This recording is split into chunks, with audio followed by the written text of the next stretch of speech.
The morning my daughter was buried, the sky over Harlan County was the kind of gray that doesn't move. No wind, no sun trying to push through, just flat, cold nothing. The way grief actually looks when you stop pretending it has a color.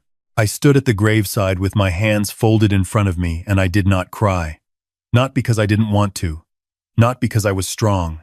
I didn't cry because Claire would have told me not to. She used to say that crying at funerals was for people who still had things left to say. She and I had said everything. Every dinner. Every Sunday drive out to the old property. Every phone call that ran long past midnight when she was going through treatment. We had said it all. So I stood there dry-eyed while the pastor read from Psalms, and I listened to my daughter's name spoken out loud for what felt like the last time it would ever sound right. My son-in-law stood 2 feet away from me. Marcus. He was wearing a suit I had never seen before. Charcoal gray with a pocket square, like he had dressed for a business meeting and then remembered at the last minute to look sad.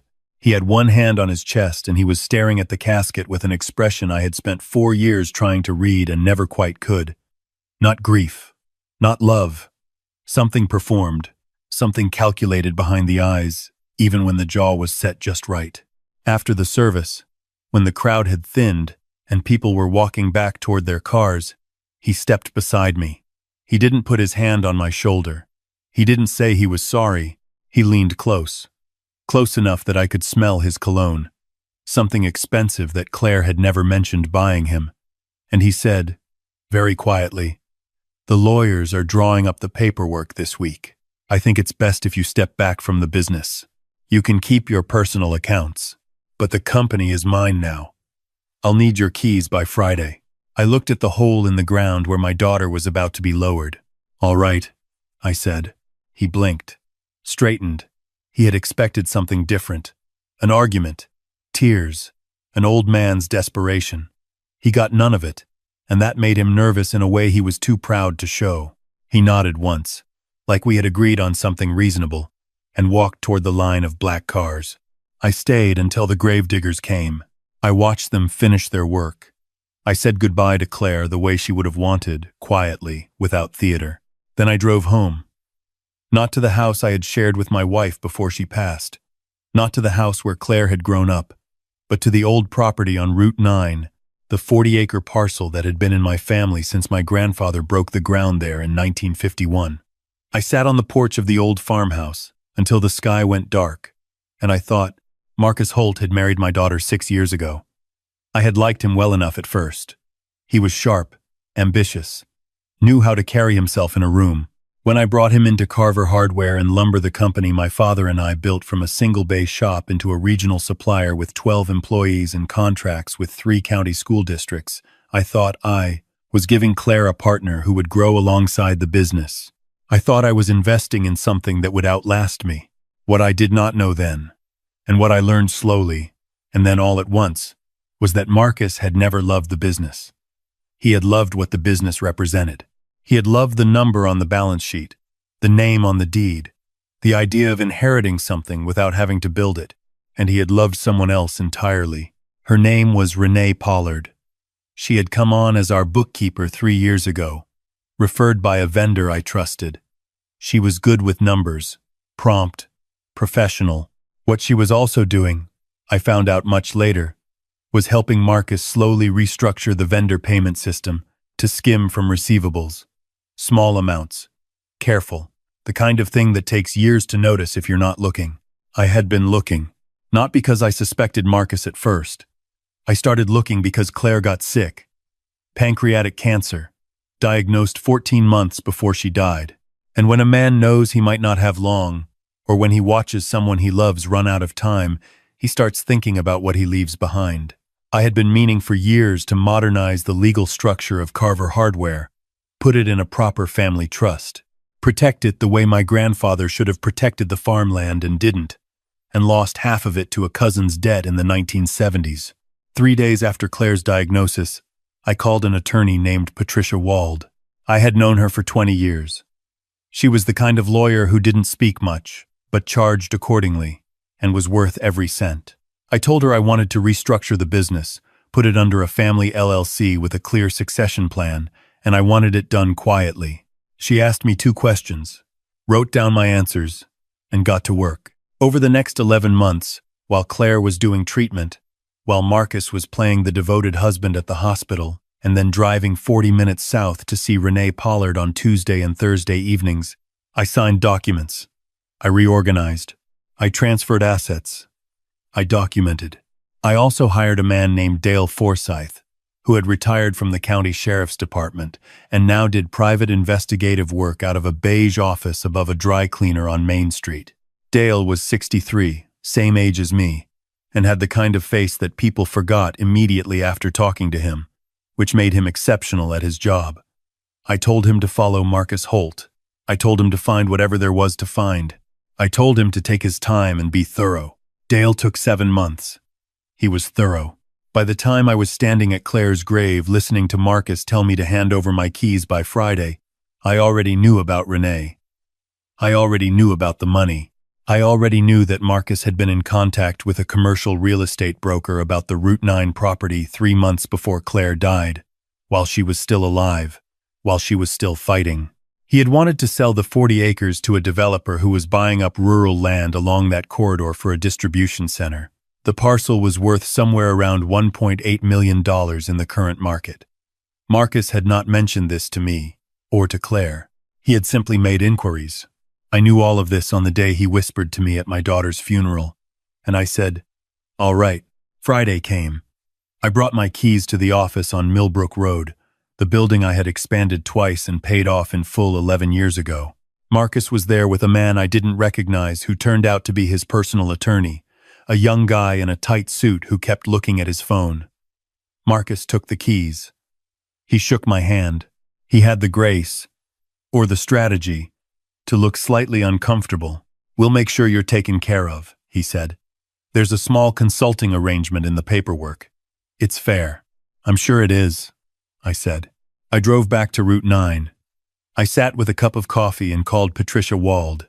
"He took the keys," I said. "Good," she said. "Let him feel settled. Give it 2 weeks." I gave it 2 weeks. What Marcus did not know, because I had never told him and never had a reason to, was that Carver Hardware and Lumber had not been solely in my personal name for 14 months. It was held by the Carver Family Business Trust, established under Virginia law, with myself as the managing trustee and my granddaughter Claire's daughter from her first brief marriage, 9 years old, and living with her father's parents in North Carolina, named as the primary beneficiary. Marcus Holt was not named in the trust. He was not listed as a beneficiary. He was not a trustee. He had no legal standing in the company structure whatsoever. The deed to the Route 9 property had also been transferred. It was now held by a separate land preservation trust, set up in partnership with the Harlan County Conservation Easement Program, with my name as grantor and the County Land Board as co-trustee. Marcus could no more sell that land than he could sell the courthouse. He had the keys to a building he didn't own. He had documents referencing a company he had no claim to. His attorney, the young man with the phone, had apparently not done enough homework. Patricia Wald filed the first motion on a Tuesday morning. By noon, the sheriff's office had been notified of an unauthorized business operation at a property held in trust. By 3 o'clock, Marcus had received formal notice that he had no legal authority to operate Carver Hardware and Lumber, and that his continued presence at the Millbrook Road location constituted unlawful occupation of trust property. I am told he read the letter twice. Then he called his attorney. Then he sat down. But that was only part of it. Dale Forsyth had been busy. In those 7 months of work, he had documented not just the affair, but a pattern of financial manipulation that went back nearly 2 years. Invoices altered to redirect payments. A secondary account at a bank in Staunton that neither I nor the company's CPA had known existed. 31 separate transactions, each small enough not to trigger automatic review, totaling just under $94,000. The transfers had been processed by the bookkeeper, Renee Pollard, using credentials she should not have had access to. But Marcus had given her those credentials. That was documented too. Dale had also found something that had nothing to do with money. In the final weeks of Claire's illness, She had been on a specific medication regimen, carefully managed by her oncologist. There were records, pharmacy records, delivery confirmations, a gap in the prescription log suggesting that her medication had been consistently underdosed during the last 6 weeks. Not by the hospital, by whoever was administering her medication at home. Marcus had been her primary caregiver during that period. He had insisted on it. He had turned down the hospice aid program twice, saying he wanted to be there for her, saying it was what a husband does. I did not know what had been done or not done in those 6 weeks. I could not know with certainty. But the records existed, and they were disturbing. And I gave everything Dale had found to Patricia Wald, and Patricia Wald handed it to the county prosecutor's office on a Wednesday afternoon with a cover letter and a complete index of supporting documents. I want to be careful about what I say here. I am not a judge. I did not make accusations. I gave the records to people whose job it is to evaluate records. What happened next was their work, not mine. What happened next was that Marcus Holt was arrested on a Thursday morning, 16 days after he had taken my keys, on 2 counts of financial fraud and 1 count of elder financial exploitation under Virginia statute. Renee Pollard was arrested the same morning at her apartment on Fletcher Avenue. She was charged as a co-conspirator in the fraud. She was also, and I want to be clear that this was the prosecutor's decision, not mine, charged with a separate count related to her role in facilitating access to the medication records and prescription delivery system. She had worked briefly as a pharmacy technician before becoming a bookkeeper. She knew how things worked. She had made certain introductions. The investigation into Claire's final weeks was opened as a separate matter. I cannot speak to where it stands. I think about it every day. I think about my daughter, who trusted the man next to her. I think about what she deserved. I will say only this. The truth has its own momentum. Once you clear the path for it, it moves. The morning after the arrests, I drove to Millbrook Road. The building was locked, which was correct, because the trust held the property, and we had changed the locks 2 days prior per Patricia Wald's instruction. I let myself in with my new key. I walked through the warehouse, past the shelving units I had built in 1998, past the lumber yard in the back where my father and I had unloaded our first delivery together on a hot July morning when I was 24 years old. I walked through the office where Claire used to do her homework on the corner desk when she was in middle school, before homework got too complicated and she moved to the kitchen table. I made a pot of coffee. I sat in my chair. At 8:30, my operations manager Bobby called to ask if he should come in. Bobby had been with me for 17 years. He had known, quietly, that something was wrong. He was a steady man who didn't ask too many questions and answered the ones that mattered. Yes, I said. Come in. Tell the others we're open. We were open. The Route 9 property is still standing. The conservation easement means it will stay as open land in perpetuity, which is what my grandfather would have wanted and what I should have done years ago. I go out there on Sunday mornings. I have a chair on the porch where I drink coffee and watch the deer come out of the tree line at the back edge of the field. Claire loved that field. She used to bring her daughter out there in the summers, let the girl run through the tall grass until her shoes were soaked. I think about those mornings often. There is a particular kind of quiet that comes after a long fight. Not the quiet of defeat and not the quiet of celebration, but the quiet of something finally settled. Like when a window that has been rattling in its frame for years finally gets sealed. The sound doesn't come back. You sleep. I am 63 years old. I have buried my wife. I have buried my daughter. I have watched a man I let into my family try to take everything I built and leave me with nothing at the moment I had the least left to give. And I am still here, still running the business my father and I built, still opening the door at 8 o'clock, still watching the deer on Sunday mornings. I do not tell this story for sympathy. I do not need it, and Claire would have found it embarrassing. I tell it because there is a version of this story where I did what Marcus expected me to do, where I argued at the funeral, made a scene, gave him something to use against me, or where I gave up, signed whatever paper was put in front of me, and spent the rest of my life watching something I built disappear into someone else's pockets. I tell it because I almost missed the moment. I almost waited too long to call Patricia Wald. I almost trusted that love was enough protection. It isn't. Documents are protection. Planning is protection.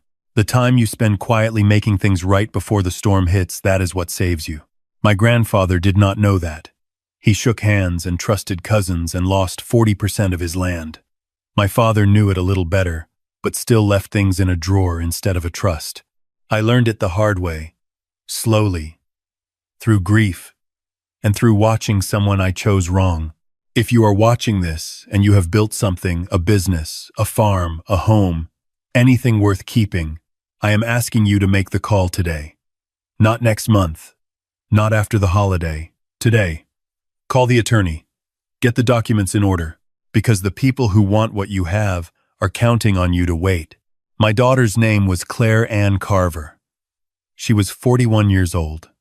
She was smarter than me in every way that mattered, and more patient than I deserved. The hardware store on Millbrook Road has her name in the trust documents now, listed as the inspiration for the succession clause that will carry it forward. Her daughter, when she turns 18, will have the option to take a seat on the trustee board. Claire would have liked that. She always said the business was just a building until a person decided to care about it. She was right. She was right about most things. I locked up that Thursday evening at 5:30. The way I have for 40 years. Turned off the lights in the warehouse, checked the back gate, walked to my truck in the parking lot, and sat there for a minute before starting the engine. The sky was clear. The kind of clear you only get in late October in Virginia, where the air has finally made up its mind about being cold and everything settles into it. I could see more stars than usual. I drove home on Route 9, past the old property, past the dark field where the deer would be moving soon. I did not feel like I had won anything. What I felt was closer to the thing that comes after you finally close a wound.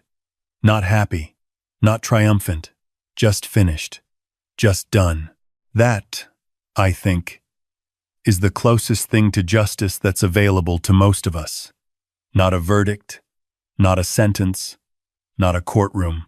Just the morning when you open your doors and your name is still on the building and the people you love are still honored in the thing you built for them. I turned off my headlights in the driveway. I went inside. I slept the whole night through for the first time in 14 months.